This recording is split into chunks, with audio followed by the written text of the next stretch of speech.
make sure you protect your brand. Your brand is your everything. Multi-channel e-commerce for me is selling on different platforms, having multiple sales channels. Especially with the wonders of modern technology, it becomes much more easy to start selling on multiple marketplaces. You can visit a website twice with maybe 15 minutes apart, and in those 15 minutes have a totally different experience. The website knows that you visited before, so maybe we can skip some of the information that's less relevant for a second visit. Staying in line with consumer habits and expectations, that's an ongoing process.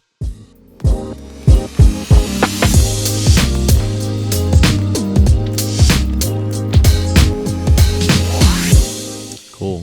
Thanks for having me. My name is Jonne. I'm the partnership manager for Bol. I've been working there for in total 7 years now. I have always been working with our API, with automation, and since almost 4 years now been part of the ecosystem team. What does multi-channel e-commerce mean to you? Multi-channel e-commerce for me is selling on different platforms, having multiple sales channels, where you'd previously see people or merchants just selling on one channel. Especially with the wonders of modern technology, it becomes much more easy to start selling on multiple marketplaces. We can synchronize stock, we can synchronize content, orders, and even though you're just having one warehouse, it doesn't matter how many different sales channels you have. By automating a lot of the manual work, or what used to be manual work, you can start as a merchant, start exploring more sales channels and maybe also experiment a bit more. But yeah, having being in a position where you can easily onboard onto new sales channels, also sell very effectively on them. That's a big part of multi-channel e-commerce for me. How can e-commerce brands leverage customer data to create a seamless and personalized shopping experience on Bol? So knowing who your customer base is, knowing who your audience is super important to be successful online. You could physically see who was coming in, and in the online world, it becomes a lot more abstract. And I think especially for marketplaces, you also lose a bit of like the data that you would have on your own website. So that's why it becomes even more important to, for example, centralize a lot of the information you are getting from your different sales channels. So you can more or less hoard the information and then see what comes up, and also leverage what different sales channels offer to you in terms of personalization. So especially if you have your own brand that you're selling on a marketplace like Bol, make sure you protect your brand. Your brand is your everything. And you want to have full control of your own content. So that's key number one, how to leverage all the data and information you're getting.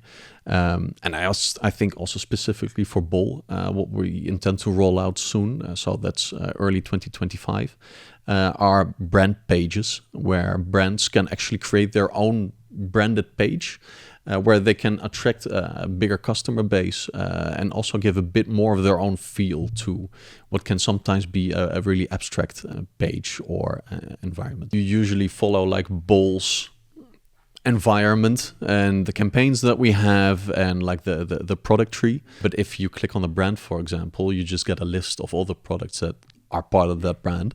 And what you want is when you click on that brand, get to know more about the brand. Why are you purchasing this? And having brands set up their own page with some more context, some more about what, when, why you want to purchase this, adds massively to the customer experience, the customer journey as well. With the rise of AI and machine learning, how do you see the future of personalized shopping experiences evolving in a multi-channel environment?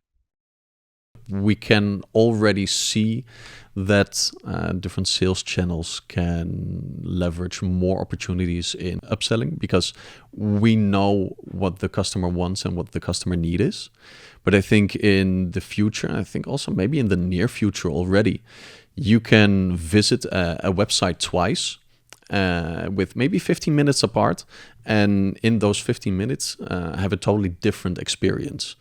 Because we know, or the website knows that you visited before, so maybe we can skip some of the information that's less relevant for a second visit, and highlight some information that's way more relevant for revisiting the website. But also, for example, when you're selling a laptop to a consumer, you would do that in a completely different way to an 18-year-old as opposed to an 80-year-old.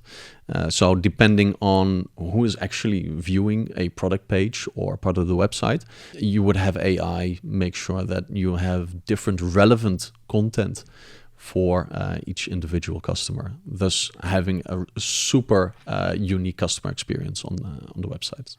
With consumer attention spread thin across platforms, how can brands effectively capture and retain interest in a multi-channel world?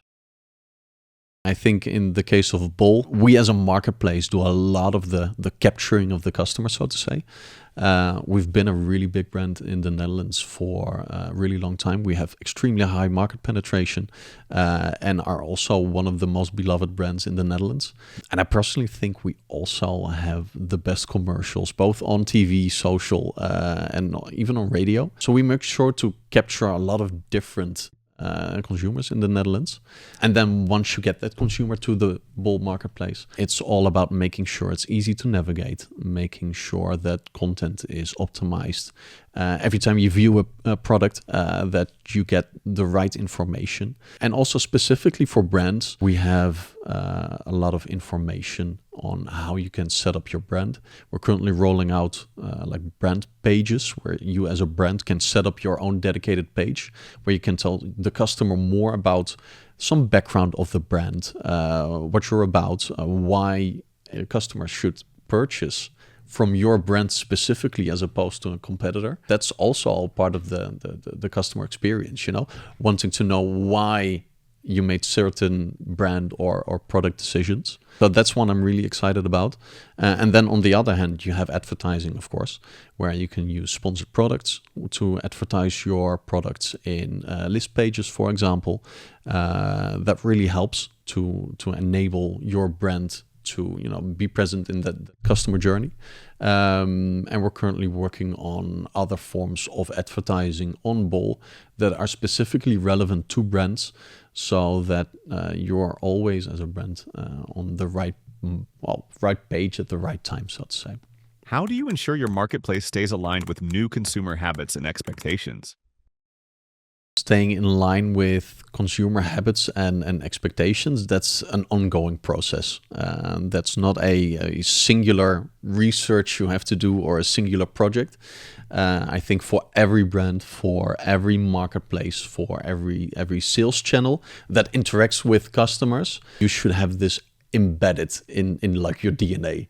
I think we at Bol do that a lot by performing a lot of interviews with customers from all age groups, and also then immediately trying to innovate on that and expand the marketplace in terms of, you know, how does a Gen Z interact with the website? Or maybe do they interact more with an app? And should we, for Gen Z specifically, develop the app a certain way and the website maybe for a different generation, so to say? And also, it's a bit of marketing, right? So when you as a brand want to be relevant, be at the places where your consumers are. What are the most effective tactics marketplace sellers should use to boost their return on investment on Bol? I think the biggest one to me is going to be the classic knowledge is power. You can obviously start shipping your products and, you know, get some customer feedback and get paid at the end of the day. But that's a very tiny portion of what it is to be effective on marketplaces. Knowing how well you perform. How does the customer perceive your logistic experience? How many of your packages actually arrive on time? Do you have maybe packaging issues with certain products that they arrive broken at the customer? That's something you need to know. That's data you need to collect, but also maybe from an ads perspective, which ads are performing really well, which products should you focus on more than others? And I think in the end, it should be your goal to be able to sell across multiple channels, having that process and analyzing what's going really well and what products or maybe channels need more attention, and then leveraging something like advertising to either emphasize specific sales channels or individual products so they can perform better. And I think on the other hand, you have a real practical one, and that's content. It's so sad for me to see merchants uploading lots of information, and they do like the minimally required information. But then you view the product page and the product description is like a big blob of text. The images are, well, they almost feel like Google stock photos, so to say. And spending a bit more time and using some layout in your text and making sure your images are of high quality. That to me is one of the simplest things you can do to increase your ROI. I think for Bol specifically also, I mean, we have a massive ecosystem of different tooling providers or agencies or other service providers that can help merchants to maximize their efforts when selling on Bol. So that's always something you should take into consideration. How would you suggest to marketplace vendors to balance investment across channels to ensure maximum profitability without overextending resources? To me, that's for a big part also about knowing if you have the knowledge yourself and you want to pursue in the whole advertising game yourself, or you want to enlist the help of an expert like an agency, or use some dedicated advertising tooling like Channable has to help you set up ads and then at the same time also do the analysis of that. I think at Bol we have a very nice opportunity because we are a pretty tech heavy platform, marketplace, so to say. So we also offer a lot of API features, which enables multiple other ads platforms or tooling providers to build some really cool products onto that. That's, in my mind, always something that you would have to keep in the back of your mind. How do vendors on your marketplace optimize their campaigns to successfully launch and grow their products on your platform? So I think a really important one for that is advertising. Especially if you're a new brand, advertising helps to just push your product listings to the top of the list pages. You don't have to wait for all the organic ranking to materialize. So that helps to, when you're boosting your brand or entering a new marketplace or sales channel. And I think besides that, promotions. At Bol, we do a lot of promotion. We have promotional campaigns.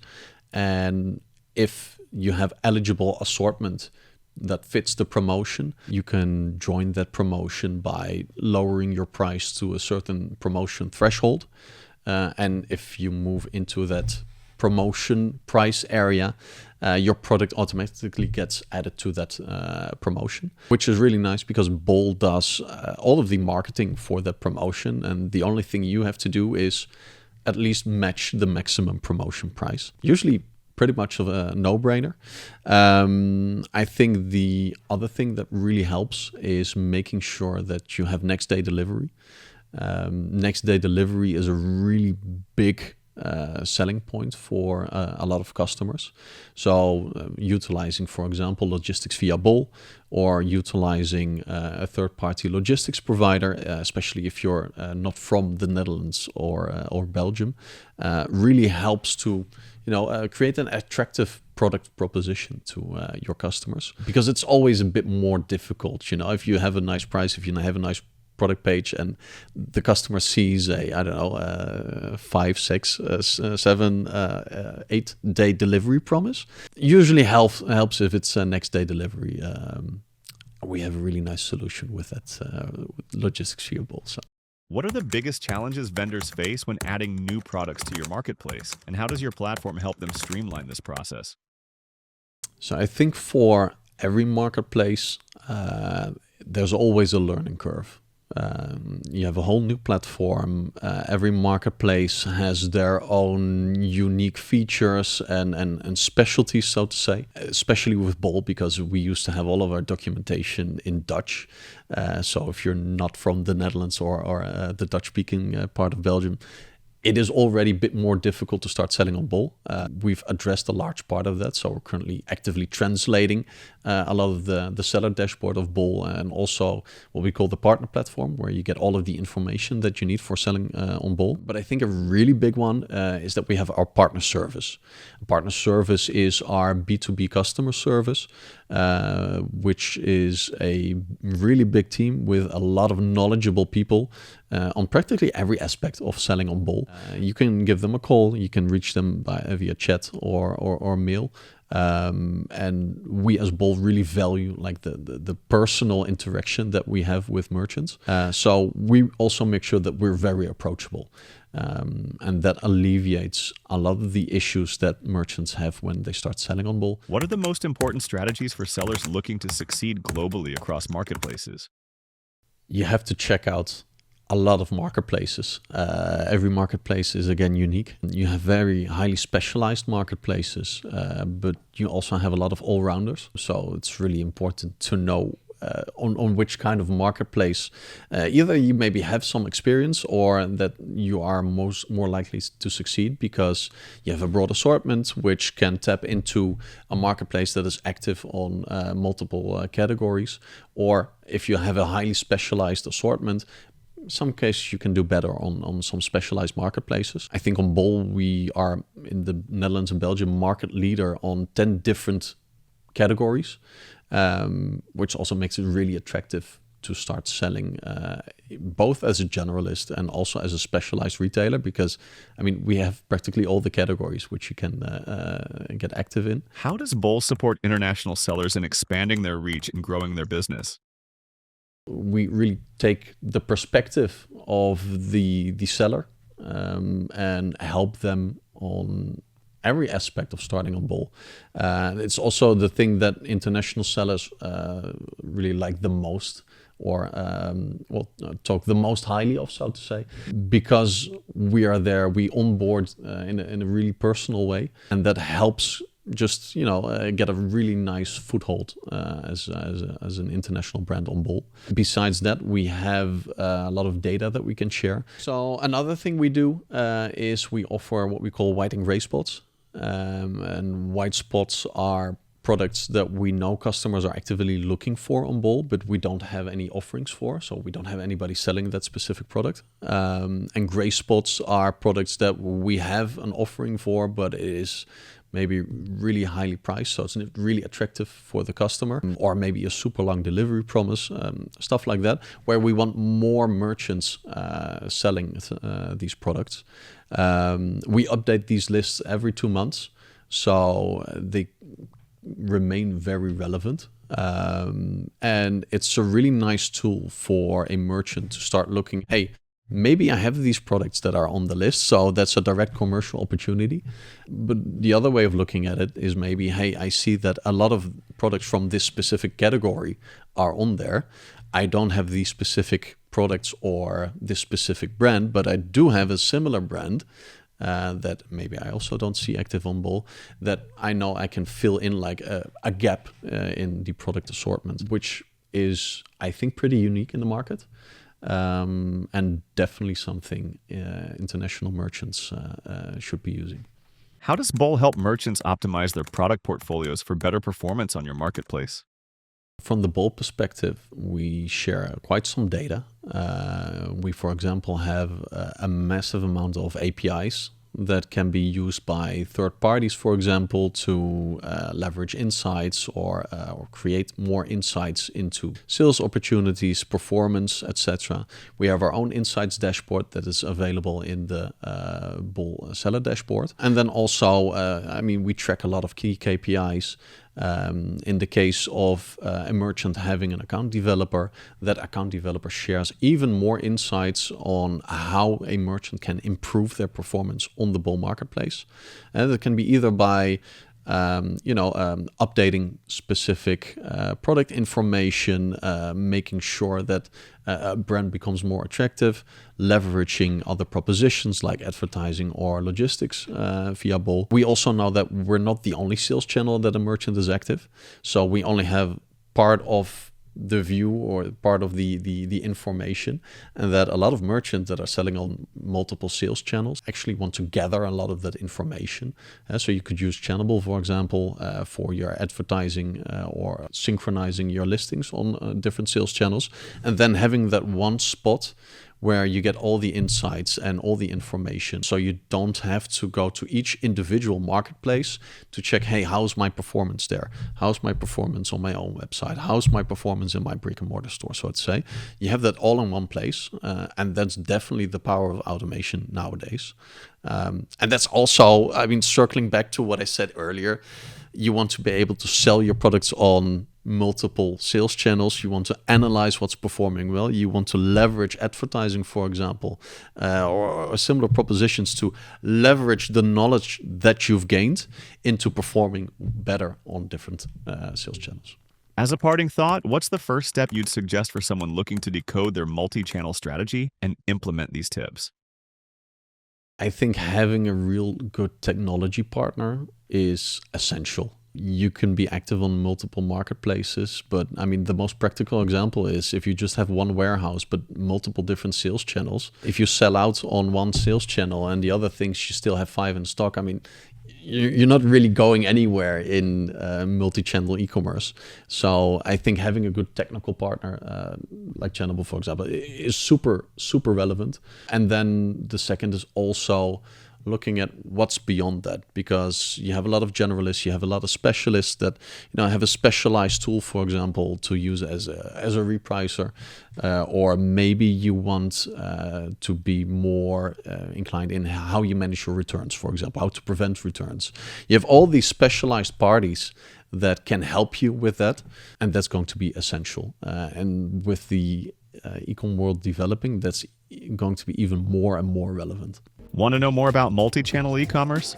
Check the link in the description.